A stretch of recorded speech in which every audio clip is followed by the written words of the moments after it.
हे प्रिय मित्र, अब हम प्रवेश करते हैं भगवत गीता के 27वें श्लोक में, जहां अर्जुन की करुणा और भावनाएं अब स्पष्ट रूप से उनके हृदय से बाहर प्रकट होने लगती है। जो दृश्य उन्होंने देखा उसने उनके भीतर एक तूफान खड़ा कर दिया। अब वह केवल योद्धा नहीं रहे, बल्कि एक दयालु संवेदनशील आत्मा के रूप में टूटने लगे। यह है अध्याय 1, श्लोक 27।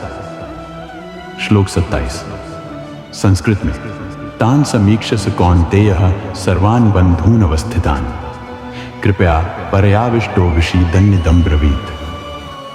शब्दार्थ एवं सरल अनुवाद। तान समीक्ष्य, जब उसने अर्जुन ने उन्हें देखा, स कौन्तेय, वह कौन्तेय कुंती पुत्र अर्जुन, सर्वान् बंधून् अवस्थितान्, अपने समक्ष खड़े हुए सभी बंधुओं को कृपया परया आविष्ट, अत्यधिक करुणा से व्याप्त हो गया। विषीदन, शोकाकुल होकर, इदम अब्रवीत, यह वचन कहा।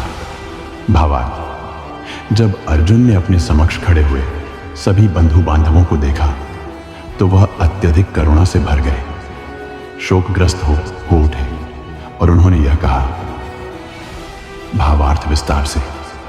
प्रिय मित्र, अब अर्जुन का हृदय उस पीड़ा से भर गया है जिसे कोई भी धर्म प्रेमी, कोमल अंतःकरण वाला पुरुष अनुभव कर सकता है। जब उन्होंने रक्त संबंधों को अपनी ओर तलवार लिए खड़ा देखा तो उनकी आत्मा कांप उठी। अर्जुन को अब न विजय की आकांक्षा थी, न युद्ध का गर्व, बल्कि केवल एक भावना, ये मेरे अपने हैं, क्या मैं इन पर शस्त्र उठा सकता हूं? कृपया परया आविष्ट, इसका अर्थ है अत्यधिक करुणा ने उन्हें भर लिया। यह वह क्षण है जहां योद्धा अर्जुन मनुष्य अर्जुन में बदल जाता है।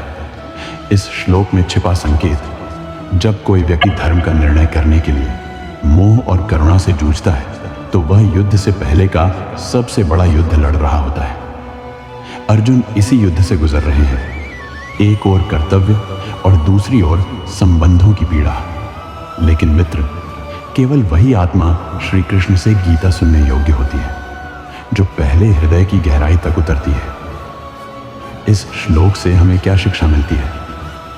जब जीवन हमें कठिन निर्णयों के द्वार पर लाकर खड़ा करता है तो पहले हमारा मन करुणा और शोक से भरता है।